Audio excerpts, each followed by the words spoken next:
Well, okay. Good morning, everyone. My name is Todd Zielinski. I'm the Managing Director and CEO of Athena SWC, located in Buffalo, New York. And thanks for everybody for joining today. We're going to be walking through today's topic, which is powering revenue growth for packaging manufacturers. And I'm going to be sharing a virtual best practice process model and methodology for both inbound and outbound marketing. Everyone's line should be muted right now, so if you do have questions, what I'm going to ask you to do is just hold those to the end of the session. I'll unmute and save a few minutes at the end of the session. Also, too, if anyone is interested in this presentation towards the end of the PowerPoint, I'll be sharing my email address. You can request the PowerPoint, and I will send that off to you. So just a few little housekeeping issues today. We're going to be walking through the following agenda. So I'm going to give you a very high-level overview of Athena, our industry experience specifically in the packaging environment, and then I want to dive right into the current situation within packaging manufacturing environment, specifically to sales and new business development. And I'm actually going to cut this into two different segments. One, I'm going to talk about the current economic conditions as well as what's going on with the pandemic and COVID-19. I'm going to talk a little bit about why people are looking at alternative methods as far as new business development and sales growth. And I'm also going to share a little bit of some of our experience working with our own packaging clients throughout the United States, some of the things that we've been seeing that have been helpful as far as where you can focus and ideas that you can utilize to help build those relationships and opportunities. I'm also going to talk about a second situation and methodology that's really instilled in how we built our process model. It really looks at the sales role and what we see within the sales role and how we try to build and leverage and so take this process to support the sales team as they're looking to build new accounts and increase share within current customers. In the middle here, I'm going to talk about the importance of a concept that we utilize in our process methodology called division of labor and why that's so important within the sales process in the front end. I'll walk you through the kind of the concept behind that. And then I'm going to introduce you to our methodology, our best practice methodology that we actively use out there in the marketplace for packaging manufacturers that leverages both best practice methodologies for inbound and outbound and how we kind of blend those together. And then we build the programs based upon return on investment. So I'll share that detail with you. And then I also share two examples of some packaging manufacturers that have leveraged this methodology and point you to a direction where you can go to kind of read those case studies and understand what was the situation, what did we do, and what was the impact. Okay, and then I'll leave it open for some Q&A towards the end. As far as Athena, I'm going to just kind of go through this quickly. So very high level, Athena's we provide an outsourced process model that includes both outbound and inbound methodologies to support demand generation, lead management, marketing, and sales methodologies. And we really, what we like to call it is a best practice infrastructure that we implement to support the sales team. And when I say infrastructure, what I mean is a combination of people, processes, and tools to execute this virtual inbound, outbound process methodology. We're also a certified Thomas partner, so ThomasNet, we partner with them to provide inbound methodologies such as website design, SEO, pay-per-click, marketing qualified lead programs, which I'll talk about a little bit more. Our focus is primarily B2B complex technical sales environments. You can see our experience there specifically within packaging, some of the markets we play in. So anything from the corrugated, folded carton, rigid box, so on and so forth there. We're also in plastic and flexible containers, enclosures, lids, so on and so forth. So we have a number of customers spread throughout the United States in which we design, implement, and execute this process methodology specifically for them. What I want to jump into now is some of the things that we've been seeing and hearing as far as the current climate as it pertains to not only the economic conditions, but what's happening in regards to COVID-19 and how that's kind of changing from a sales perspective, how we're executing on behalf of our clients. So obviously, in many of the states where there's instituted work from home and only essential businesses are up and running, face-to-face meetings, that's very difficult at this point in time. Hosting things like plant tours, networking events, trade shows, those things have been canceled. So if the primary methods right now for your businesses are to utilize those tactics, Obviously that's going to drastically reduce the amount of opportunities coming into the pipeline, and it's really now time to look at some alternative ways to be able to develop and build that pipeline as the business continues. But we're also seeing, as a result of this, now we can't knock on doors, we can't go visit customers, we can't visit prospects. What we're beginning to see is that there's a lack of a process. So when you look at your front end, when you look at the business development cycle, other than being able to pick up the phone call and make that appointment, there now needs to be some alternative methods to get a hold of people, and one activity isn't just going to cut it. And so what I'm seeing in the packaging environment is people are starting to ask and evaluate what are some alternative methods to knocking on doors. And so some of the things that we've seen that have been really helpful is shifting a focus from that face-to-face and really focusing on more virtual methods like educational webcasts, virtual site tours, connecting with people over LinkedIn. The other thing that I thought was really, really insightful is people are looking for education. So if you think about it, if you got people that are in work from home methods, educating them on how to be helpful to the client, how they can help them through this situation, that's some key messaging that you can utilize and play, and we found that's been very helpful. Also, looking at markets where there's demand. So things like anything from a medical equipment supply, medicine, food, pharma, biotech, household products, chemicals, and cleaning products. These are markets that we're seeing on behalf of our clients where we're out there right now that have the demand. Basically because of the situation that we're currently in. So this is actually a slide that we developed over the last week. We interface with our clients. We interface with our team that's working from a packaging perspective. And these are the kinds of things they're seeing and some of the ideas and thoughts that they're utilizing in order to make connections. What I want to do now is kind of come off the current situation, COVID-19, and I want to talk about what we also see as far as what's happening from a sales perspective. What do we see as happening from a sales perspective? Because the whole goal of this methodology that I'm going to share with you is to make the salesperson as effective as possible. So one of the key things we had done over the years is we do research to really understand what really is the focus of the salesperson. And typically what we begin to see is the focus of the salesperson is to actively sell. Now, there's a lot of feedback around that talks about many other things, but whether a salesperson is employed or not in a packaging environment is key to that they're continuing to actively sell. And as we kind of break that down even further and look at that, one of the things we begin to ask is, well, how often are they in the active process of selling a current customer versus a brand new customer? So the following pie chart kind of gives you an idea and a grid of where do salespeople actively spend their time. And what we see is we've kind of broken this up into the red on the far right and the gray on the left basically indicates what's the percentage of time that they're spending that really is focused on just leading up to that first active step of the sales cycle. And you can see there are things like what we call opportunity management and clerical at 16%. This is the ability to develop lists, develop the targets, find the right contacts, titles, email addresses, and then get ready to go after them. Social activities, right? We just talked about this: networking, trade show, golf outings, educational events, that kind of thing. So you have those activities going on. Prospecting, picking up the phone once you develop the list, hitting them with email, trying to shake the trees. So what we're looking at here primarily is there's part of the salesperson's role and responsibility that's being spent on just getting opportunities into the first active step of the sales cycle. Now, I'm going to come back to that in a minute and talk about why we think that's important to clarify and why we think a division of labor concept might be best suited to increase sales productivity of the sales team. So just hold that for right now. On the right-hand side of the pie chart, we have 28% is what I call solution development. Here comes a quote, here comes a proposal. I'm working with a packaging engineer, I'm working with supply chain, I'm working with my people on the floor. I'm developing the solution in order to quote and develop an opportunity. And that could be current customers and that could be new customers.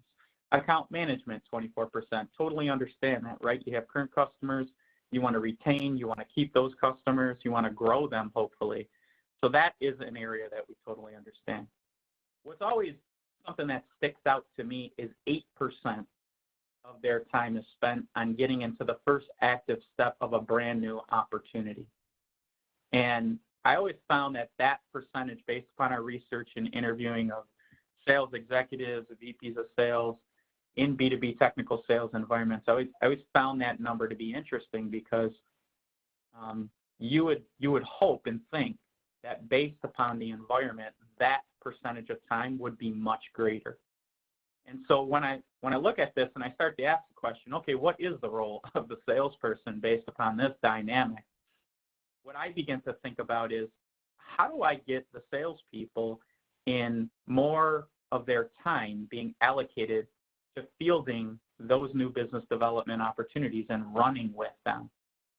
And so one of the questions that we take a look at is, how do we maybe create or apply a division of labor concept where we can focus the salesperson's time on everything that's in red, and some other entity, process, resource executes that front-end activity and creates it at a higher rate, so that our salespeople could be focused on the areas that we really think are critical, which is, field the qualified opportunity, run with it in the active sales cycle, work it to close, and then manage, retain, and grow it. And so that does a couple things when you look at this. The first thing it does is, when you look at all these activities and where they spend their time, to me, I look at this and say, geez, there's times where these people could be really fragmented, and there are times where they may not get to certain things. So it's no wonder, like if a client is asking for their attention and they have to spend it, well, that's less time that they focus on the front end in developing the opportunities. So hence we got a smaller amount of opportunities at the front end. The other component of this is, not every salespeople or salesperson has the time sometimes to allocate to this. So there's a resource and capacity constraint to developing the front end of the pipeline. And that could be because of the number of accounts that they're dealing with. It could be the number of proposals they're dealing with. Yet we still got to keep that pipeline developed. The other thing that we're looking at here too that's highly important is this division of labor concept, and what does it mean to the organization? So what I can tell you is, typically, when we walk into a place and we get to meet the sales team and kind of learn from them, what we start to see is that different salespeople have different strengths. And not all the salespeople that we run into are really, really good at the front end hunting and business development and closing a brand new relationship, which in my mind is highly different and highly differentiated to that of dealing with a current customer, keeping that customer, growing that customer. There are different skill sets there. So there are times where we may walk into a sales team and there's 4 people sitting there, and we may have one good hunter in the mix. And what I start to think about is, okay, based upon how the organization wants to grow, they're only going to grow as fast as that one hunter can develop business and close it. And if you look at this slide and say that is their reality, how much time are they really going to spend? In addition to that, there's only so much capacity that they have. And God forbid that person picks up and leaves. Because if that is the only hunter, or we have limited hunting capability, my business is now at risk, because I don't have a process, I don't have an infrastructure, I have a person that is good at this role. So what we begin to think about is an organizational process that transcends any one individual, based upon this research and feedback, to say developing a more systematic, repeatable, measurable approach on the front end that allows for the salespeople to focus where we really want them focused on, those red activities and roles, and create that sustainable flow of qualified leads to keep them focused and busy and keep that pipeline humming and sustainable over time. So that is from a salesperson role responsibility as we interview, research, and understand packaging environments. This is kind of why the methodology is created and kind of where we're headed. So in this next slide, what we begin to talk about is the value of division of labor within the sales process. So when you look at the sales process from front to end, okay, what we're trying to instill is, look, have your salespeople focus on fielding the opportunities, working them to close, managing their relationships, and growing them. Our best practice virtual method, both inbound, outbound marketing methodologies, is built and developed on the front end of the sales cycle. And the whole primary objective is build the right type of flow of qualified opportunities, sales-ready opportunities, the right type of opportunity that your salespeople can actively work. And what we see as part of that process as we do that, as we create that division of labor, is that we begin to feel that your salespeople focus on stuff that's the right type, they're more effective, there's the ability to have compression within the sales cycle, there isn't even the ability to gain a couple points from a closure perspective because you're working on the right stuff, the right flow, handing it off to the salespeople. And so what we're trying to build, the concept here is really a machine. We're trying to manufacture that sale by putting in a more defined, really systematic, measurable, repeatable approach. So that's the methodology behind why we do what we do. Now, let's dive into the process itself. And when you look at this process, when you look at this, what you begin to see is you're seeing a lot of different activities kind of combined into one total solution.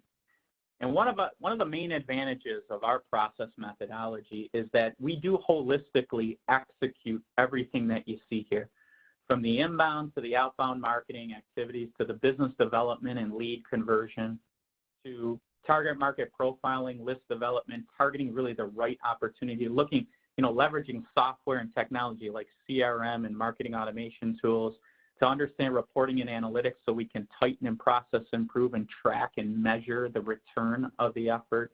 And the one thing that we do is when we supply you with the experts, the people that implement, train, execute the effort, and then work in conjunction with your existing sales and marketing team.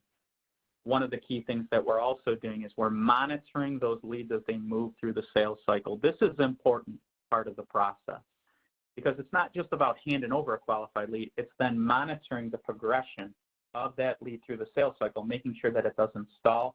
If it does, there's mechanisms to hand back to us where we can nurture that opportunity over time so it can convert at a future point in date and time when it's ready to re-engage. So when we implement this methodology for our clients, we implement it holistically. It is not an a la carte.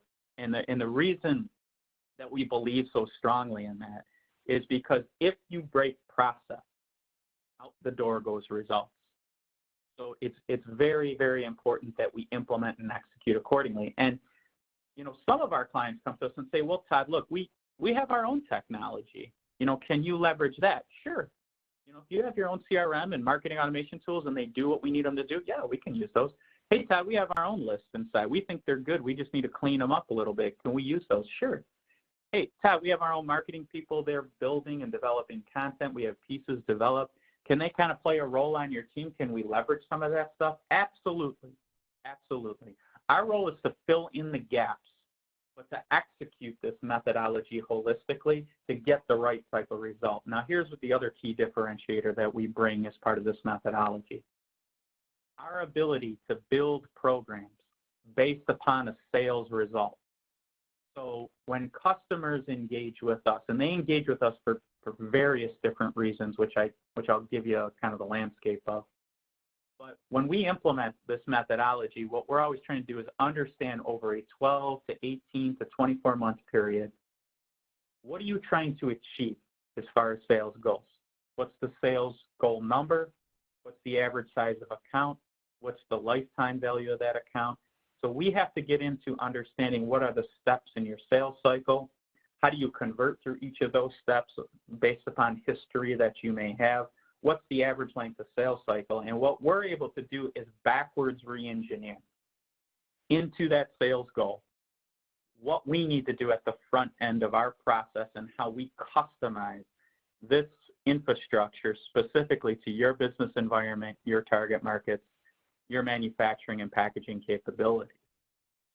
So it is always customized, and it's customized based upon the flow that's needed at the top end of the sales funnel. It could be based upon what it takes to get us to a certain sales goal.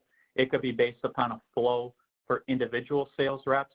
And keep in mind, we have clients that leverage this process where they have 10 to 15 salespeople, they have one main salesperson, they have no salespeople, and the owner, chief cook and bottle washer, is the individual that consumes the lead. So, depending upon your situation, the model can be customized to as little or as much as you need, and it can be flexed from month to month. The way that we charge for our service is based upon the effort that is needed each month to execute in order to hit that sales goal. So we will typically lay out programs 12, 18, 24 months based upon the length of the program. We charge a monthly fee, and we build the return on investment scenario for you before we engage. So some of the key main differentiators in how our process works versus other lead gen marketing services that are provided out there. Typical situations why people engage with us. We're noticing a decrease in orders. We're flat. We have a really hard time hunting and developing new business. Our sales engineers, our packaging engineers, they're really good once we get an opportunity qualified, but to hunt and find that right type of opportunity, we don't have the skill set, sometimes the capacity, or the process to do it internally. A lot of times people come to us because they have excess capacity on the floor, or there's a certain product line or production line that needs kind of a vitamin in the pipeline.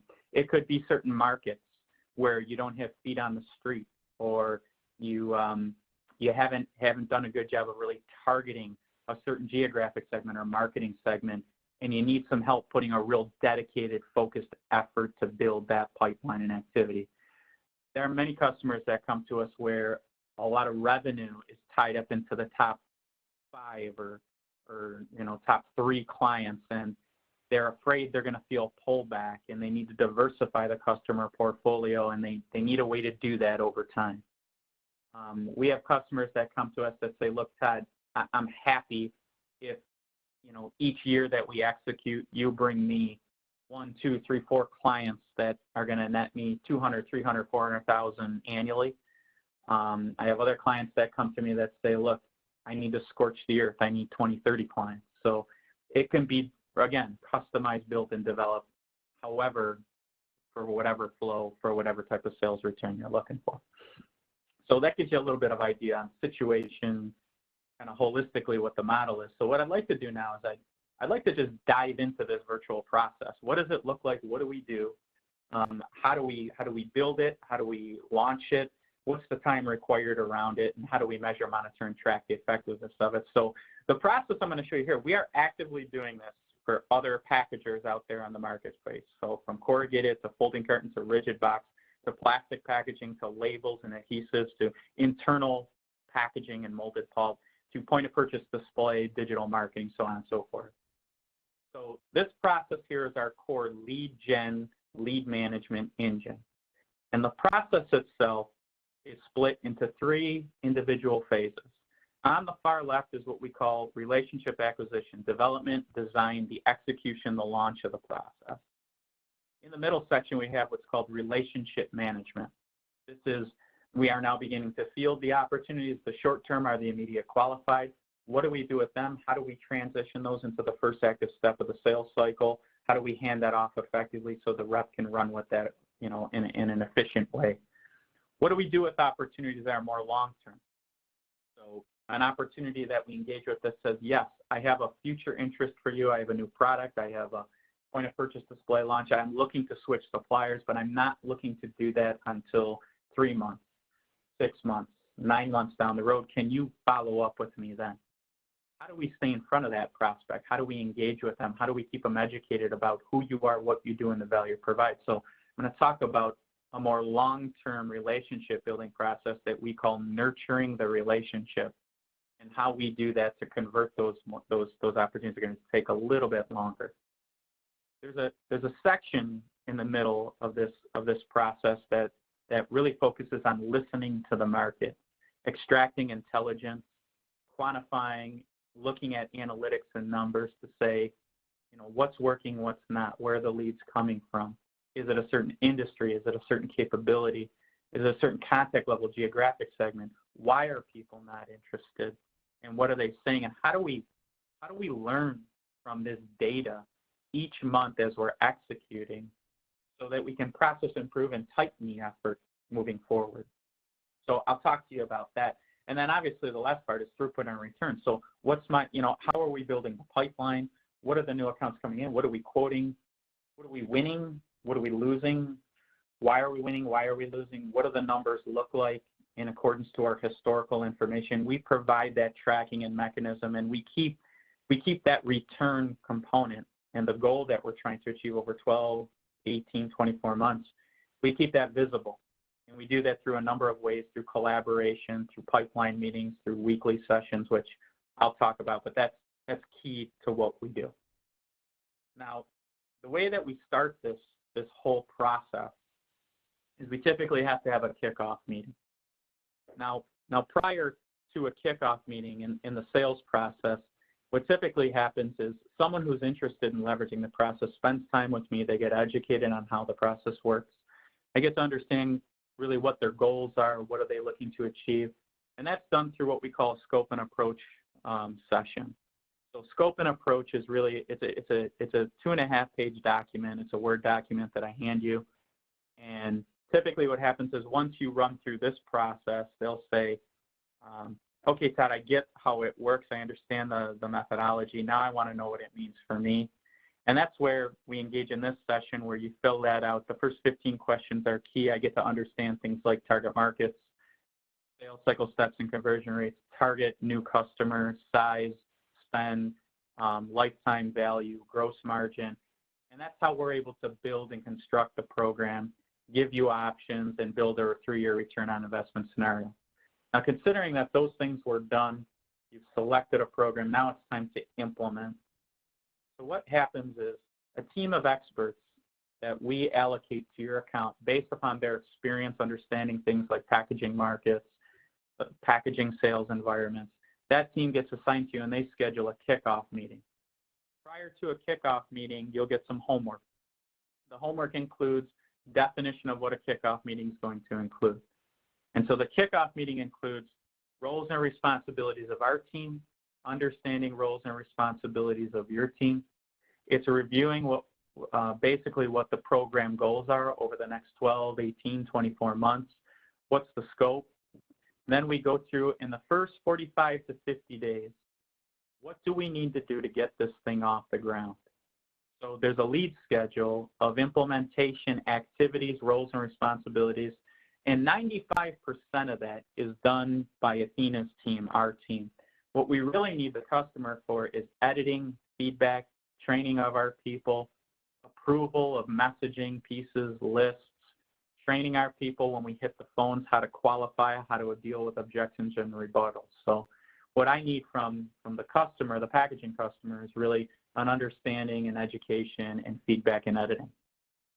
So once we review that, we understand goals, we understand the responsibilities over the next 40 to 45 days to get this thing off the ground. Then we need to look at each month that we execute this process. What do we need to deliver? How many prospects do we need to touch? What are the activities that need to be done? And what's the estimated qualified lead goal each month that we need to deliver? And then we look at how those run through the steps of the sales cycle. We run through your conversion rates, and we have an understanding of once a lead is handed off, what is the sales team responsible to do? So once that's done, what we typically will do is ask our new customer to pitch us. We like to see a PowerPoint, walk through marketing materials, treat us as someone you're targeting. And we want to understand things like give us some company background, history, what are your capabilities, what markets do you focus on, who are your current customers, what's your value add and differentiation versus other packagers that's out there? What are the typical situations that you engage with? We want to get a repository of any marketing, sales, collateral, materials, databases that you're looking to target. If you're utilizing a CRM that we need to play in or a marketing automation tool that we need to play in, we want to have a little bit of training and background. And typically what we like to do is walk the floor. So this kickoff session typically is a half day to a full day at your facility. I will tell you the kickoff sessions that we're doing right now in April, we're doing virtually, so we have the ability to do video conferencing. We have the ability to do WebExes like this, so we can get the programs off and running. And then we virtually tour a place, we virtually connect online, and at a later date, we come down and visit you. But our preference, obviously, is to be face-to-face. And then we want to touch and feel, walk the floor, get a tour, understand the manufacturing process. Now, the team of experts that get assigned to you are the following. One, you get access to an account manager. This is a subject matter expert in our process. We align them with their background and industry experience, so understanding of packaging markets. They will be your go-to person for implementation, execution, and delivering results and goals. They also will be playing a role in certain aspects of execution of our process model. You have access to content writers, graphic designers. They will build any type of marketing collateral pieces that are needed within the scope of the program, things like case studies, cut sheets, brochureware, online web presentations, HTML emails, newsletter pieces, whatever is needed to support the effort, they will build it and structure it. You also have access to what we call senior marketing associates and marketing associates. They are doers. They're hitting the phones, following up. They're sending out email blasts. Where they're making sure direct mail pieces get out and touch the market. They're doing social media pushes. They're fielding any inbound requests in order to convert those, qualify, and hand those off to the sales team. They're also the handoff mechanism with the sales team to making sure that the leads are handed off effectively and that the salespeople are following up with those, interfacing directly with the sales team. What they're also doing is providing weekly and monthly feedback. So what are they hearing on the ground? What's going well, what's not? They also have access to what we call research associates. Now, the research associates, their primary role is to understand the target market, the profile, and they will build lists accordingly. So we use a number of online tools like Hoover's DMB, LinkedIn Sales Navigator. We belong to certain industry groups where we can understand what your profile is, industry, contact levels, and we can build to that. All the lists that we build and review, we design and let you look at those and edit those and to make sure that there's no current customers, that there's no active sales opportunities, that there's no opportunities that don't fit the scope. And then what we do is verify. So we make sure that we're getting the right contact titles, email addresses, phone numbers, cell phones, so on and so forth in order to make connections. Now, once we kick off, the next step is to get the database up and running. So we'll be cleansing lists, reviewing lists, and this happens on a monthly basis.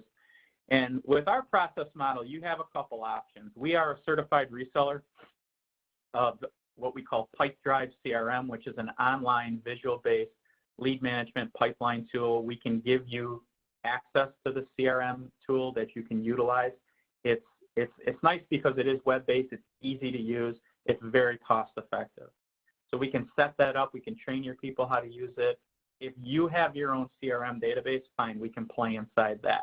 And we've played inside a number of different systems, but it's really up to you as far as how you want to utilize it. We also set up your marketing automation tool in order to execute and automate the process. And we're a reseller of a tool called VBout, which is built specifically for B2B manufacturing environments.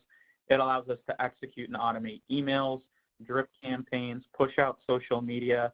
It allows us to track and measure, monitor the effectiveness of the emails. It allows us to build web landing pages specific to the industry and the offer. That would be all included. If you have your own automation tool, using something like HubSpot, Pardot, anything like that, we can utilize your tool as well. That's fine. Once that's up and running, what we then need to do is continue building those lists, targeting those lists, cleansing those lists. And as I said before, from a virtual aspect, my team uses a lot of online tools, but one of the key elements that they do use is hitting the phones, reaching out, and verifying people. So they do hit the phones, they do reach out, they do talk to admin people, they do research websites where a lot of people will put content. They do research LinkedIn where you can find a lot of contacts, and we're able to verify people's names, phone numbers, email addresses, cell phones, mailing addresses, and that's pretty key to what we do. When we start building and begin to push out some of the methodologies, both from an outbound and inbound perspective, these are the following mediums that we use in conjunction with one another where we will execute these direct marketing and inbound marketing activities, either to pull people in or outbound directly hit them.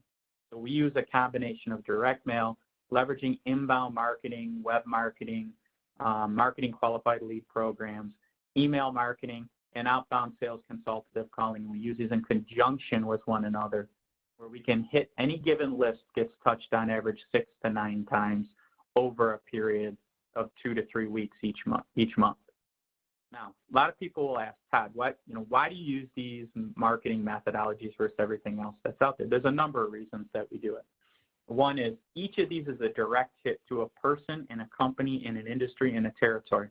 The packaging clients that we work with are highly specific to looking for direct hits to the right contact, in the right company, in the right industry. 2, what I can't measure, I can't improve, and I can't link back to throughput. So with each of these mediums, I have the capability to do that. So as an example, take direct marketing for direct mail for an answer. So sending something out, embedding unique calls to action, unique phone numbers, unique email addresses, those all come directly to us, and we are fielding those within minutes. And when we field those requests, it's a follow-up, it's educating, qualifying, converting. So we're able to track how people are responding from a direct mail perspective. From an inbound marketing, web marketing perspective, one of the programs we offer, we're a certified Thomasnet partner, so we can either take current inbound leads that you have coming in now. We can set up programs like search engine optimization. We actually have a specialized program that we set up called our Marketing Qualified Lead Program, and this is where we leverage Thomasnet's database of millions of manufacturers that we can use filters and targeting on, where we will develop an educational message and ebook, push that out to that targeted qualified database and contacts, and we guarantee that we can develop 120 marketing qualified leads. Now, a marketing qualified lead is basically someone who says, I request this information, here's my information, and then it's up to us to follow up further with that and hard qualify it into a sales qualified lead. And I can tell you with the programs that we're running now, we see anywhere, based upon the different industries and capabilities of our manufacturers, anywhere between 30 upwards to 50% of those marketing qualified leads will convert into highly qualified leads. So there's a percentage that come from that. So we can track that and then monitor that, how that moves through your sales cycle. From an email marketing perspective, like I said, we use a marketing automation tool that we're able to track who opens, when they open, how often. And as people are opening up the email, we are picking up the phone, calling, following up, qualifying, educating, converting, and sending follow-up emails accordingly. So it's a real strike while the iron's hot mentality. So those 3 mechanisms I just described, those give us rhyme or reason as to who to call first and why. They also educate the market. They act as a softener, where many of our packaging manufacturers are saying, look, there are people out in the market that don't know we exist. They only know we do a certain thing. These methodologies help educate holistically, and they help crack that door open in order to get really a conversation going so they know, the prospect knows who you are, what you do, and the value you provide. Now, the thing that wraps this whole process together is the inside sales group. And our inside sales group, when I was developing this process and business model back in 2006, I had researched and really, I visited a number of call centers that claim to do B2B technical complex marketing within manufacturing and packaging. What I always do is I'd walk the floor and I see people just making calls after calls off predictive dialers, no thought really put into who you were calling, what's the history, what's the industry, how do we make this conversation specific to the industry that we're calling, typically using off a one-page script, don't know much about the customer, don't have a lot of experience in packaging and contract manufacturing. They're paid a very low hourly rate, a lot of high turnover and burnout, and the quality control on what's really a good solid lead was highly suspect. Very cheap to do that, but we just felt there's probably a better way to execute this. So when you look at our people, these are full-time, salaried, college degreed. I have people with masters in marketing. They're subject matter experts in our process holistically. They, these individuals, their bonuses annually are tied to delivering goals for our clients and making sure that they're retained. So they have skin in the game to make this thing work. they come from backgrounds in packaging, manufacturing, and if they don't, they're trained by us. We have a very extensive onboarding and training process that we put them through to educate them on our process, the methodology, the markets. The key thing here is really kind of bringing the infrastructure and process together by saying it's not just about the people, it's not just about the process, it's not just about the tools, it's tying all those together to really make the program effective.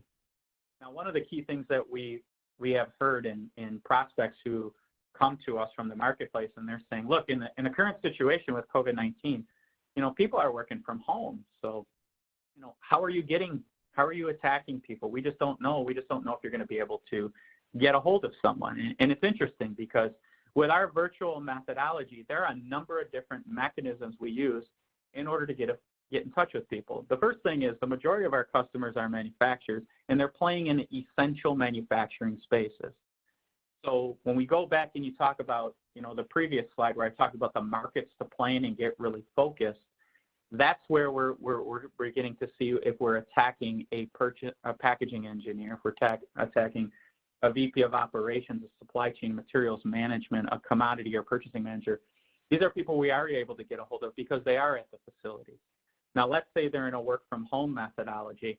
Most of the technology that's in place right now, where you have a phone system, can be routed directly to your cell phone.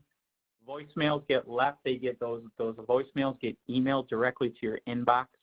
And because we're using multiple methods here, from email follow-up to direct mail, we're able to hit them from multiple angles to get a message across. So we are seeing leads come in the door by executing this virtual process as we speak.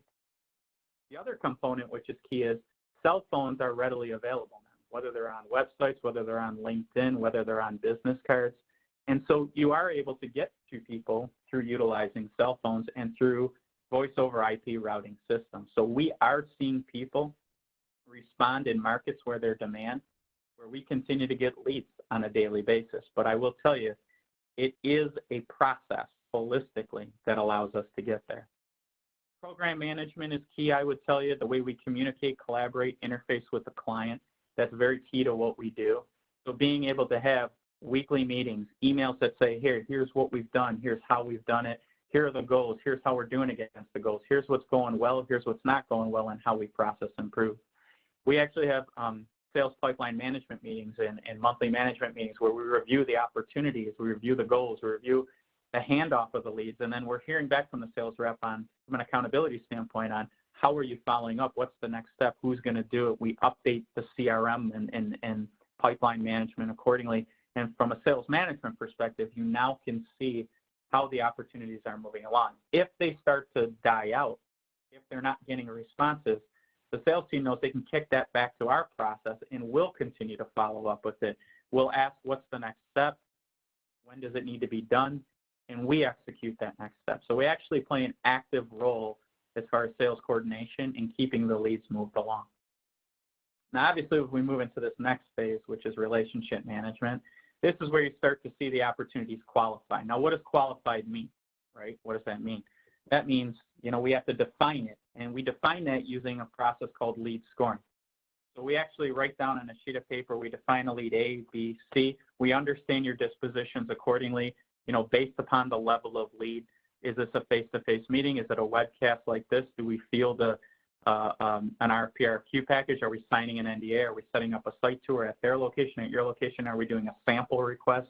What is it? We can do all those, but what we want to make sure is that it's qualified and we schedule it on a date and a time.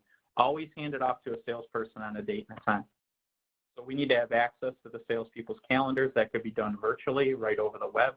That could be done via email. We can work with them on trip planning, and then we schedule that appointment. So prior to it being scheduled, it needs to be qualified. So we need to understand things like budget, authority, need, what's the time frame, what's the material, what's the tolerances, how many SKUs, what's the average packaging spend, how many pieces per month, how many boxes annually, whatever it is.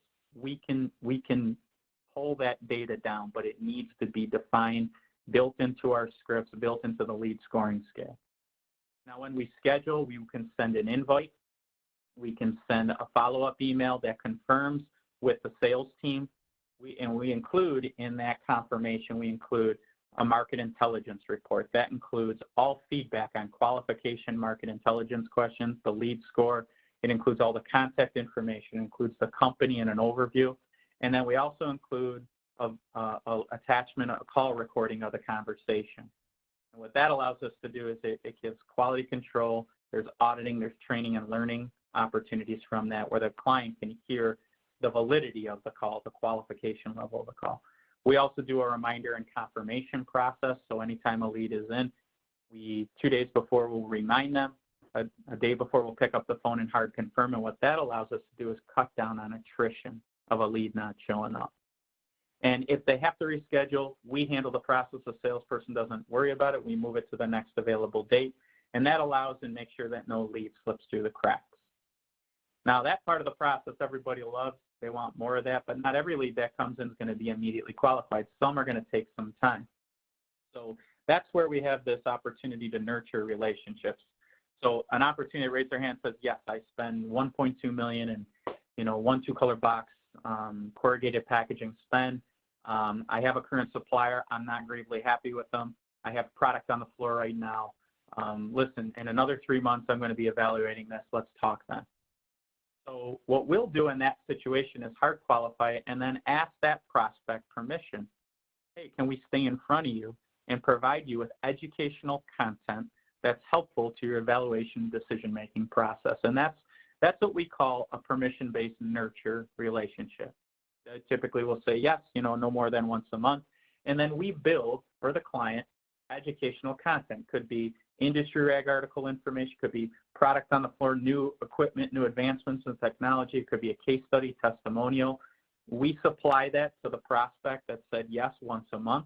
When they're ready to come out, our system alerts us, we follow up and look to convert. And what we typically find is this simple educational touch process of nurturing. We'll take any future interest lead, where 25 to 35% of those will convert into future qualified opportunities. So in this virtual methodology and process, not only do you get the immediate opportunities up front, but you get long-term conversion for opportunities that are going to take a little bit longer. We also have the ability to extract intelligence and feed that back to you in a meaningful way. And I talked about how we do that on a monthly basis. We also have quarterly meetings where we sit down and look at 3 months worth of analytics and data. What's going well, what's not, what markets are the leads coming from, what capability or product line or geographic segment are we getting interest from, why are people saying they're not interested, is there opportunities for new product or service development, is there a certain contact level or size company where we're getting greater demand from, and then how do we re-engineer the effort to get a better result. So there's constant process improvement built into it. We also have access, we give you access to a Dun & Bradstreet tool called First Research. First Research is a market research and intelligence report, about 14 to 15 pages, and it researches 1,600 different industries, provides you with an idea of growth, demand. It gives you an idea of the top 50 customers, the financials of that industry, gives you an idea of strengths, opportunities, weakness, threats, both domestically and globally. So it's a nice little report to look at existing industry and demand from data and research that gets compiled from multiple sources and sites in a meaningful report. And you can have as much of that as you want. And a lot of our customers use that for markets where they're looking at, they want to enter and understand more about it. So another research tool that you get access to. I mentioned before, so that the process itself includes technology. For visibility, tracking, and management, we can provide you with automation and CRM tools if needed or leverage what you have. So this process churns and burns every month. And what you begin to see is that steady flow of opportunities. The process is highly measurable. It's increasing awareness and education within your target markets. It's building those relationships that are taking a little longer for future conversion. And we're listening to the market and proactively responding to re-engineer the effort to get a better result. So what we then begin to see within this process is the leads start to fall into different buckets. So as we're executing this methodology, obviously those active ones, they go directly into the qualified state. Those are now into the active sales cycle. So what we're doing is we're monitoring those, we're managing those with the sales team. And one of the things we also provide is a service called sales coordination. So we have many packaging clients that have dormant accounts, they have house accounts where they're not spending as much as they like, but maybe from a capacity standpoint, the sales team can't get to all of them. How about we quoted a bunch of these, never got any response, followed up with email, and we just don't know whatever happened to that. So our sales coordination service, what it does is it takes those dormant accounts, house accounts, and old RFPs, RFQs where we don't know what happened, and it allows us to attack those to revive them. Either revive them, find out what happened with the quote, and in certain cases, what I can tell you is I have certain packaging clients where they may have sent a quote out. We follow up with this, and we find out that whatever they sent, they couldn't open, or the material requirement was wrong, or the volumes were incorrect, and we have an opportunity to salvage that. And so we come back to the packaging client, tell them what they need, deliver the quote, ask the prospect, and we have a date and time where we can review the quote, and give them an opportunity, a better opportunity to close it other than, here comes a quote, send out an email, let's hope we get a response, and if we don't, we just put it in the not interested category. So that's part of the process that we bring as well. We talked a little bit about future interest and nurturing, so you got kind of a feel for that. What about the prospects that come back and say, I'm not interested, follow up with me in a year, or prospects that we hit where we get no response, and we just don't know where they sit, and we've been attacking them for 2-3 months, we don't know what to do. So one of the things that we do is we enter them into a process that we call relationship-centric touch. We remove them from the active follow-up process, put them into this educational e-newsletter touch once a month. Anyone who opens the email and clicks through on a link, we will pick up the phone and have a friendly conversation. And what we find in this simple process by doing that is staying connected to prospects where timing is an issue. So as an example, packager in the Pennsylvania market that we work, they were targeting consumer goods. They talked with an Ohio company that's very large from a purchasing spend in both corrugated and point of purchase stuff. It was something like $3 or $4 million. They said they had 2 suppliers, happy with. They have a backup supplier. No real interest. Call me back in a year. So they looked at that and they said, look, the packaging spend is big enough. Stay on these guys because you never know what could happen. So we came out with an article 9 months later that talked about new product introduction and digital print for point of purchase display. These guys emailed us and basically said, hey, thanks for the piece. It was super helpful. I do have a new product introduction, and I do have a need for a point of purchase display, and my current suppliers, they don't look like they can handle that. Can you help us? Timing's good. So just by keeping timing and staying in front, that was able to convert an opportunity that really looked to be going nowhere. The other parts of the process I mentioned, we provide the automation tools. We do website visitor tracking by utilizing a Thomas tracking tool called WebTrack, and it's just a way for us to track in their database what companies are visiting your site so we can proactively target them and go after them with our methodology. If you happen to have your own tracking tool, that's great. What we can put is a process in place behind it to field those opportunities, to see what opportunities are coming that we can read as far as the company name or the IP address, and then attack those in a proactive way to get some opportunity movement. We do trade show support, pre-show, post-show, where we can take a list, follow up with it, funnel people to your booth, set up meetings, post-show. We can take that list, follow up with it once the salespeople take the hot ones off, and we can give you a return on investment from that trade show. So it's a way to really monitor, was that show go, was it not? We also do a lot of LinkedIn and social media pushes. You can see that we're pretty active if you follow us online. So we have a way to do that for our packaging clients, push content out to industry groups, build up their following base as well. So this holistically is the virtual process and how we execute it. And I talked to you a little bit how we design and how we build towards that. One of the things I wanted to share with you is we have a number of packaging success stories. On the bottom there, you'll see there are a couple different web pages that you can basically go to learn a little bit more. But Jamestown Container, Montech, a number of other customers you can go to. I know I'm running out of time here, so just trying to be respectful of everyone's time, save time for questions. But you can visit either of these sites, and they'll give you the experiences that they have from our process methodology and the impact that they've seen. This is my contact information. So if anyone is interested in this presentation and you'd like it, please feel free to email my address there. It's tzalinsky@athenaswc.com, and I'd be happy to provide you with the presentation itself. If anyone has more of an interest to understand how this process could apply or what it would look like for them, I can also email you. We have a scope and approach questionnaire. It's our questionnaire that we utilize to design and build a program. It would probably only be an investment of about an hour or so of your time, and I can give you an idea of options of what some options on this process could look like specifically for you based upon some sales goals that you're looking for. I just want to thank everyone for attending today. Again, if you would like the presentation, feel free to reach out to me. Otherwise, thanks very much for your time and attention today, and stay healthy out there. Thank you, everybody.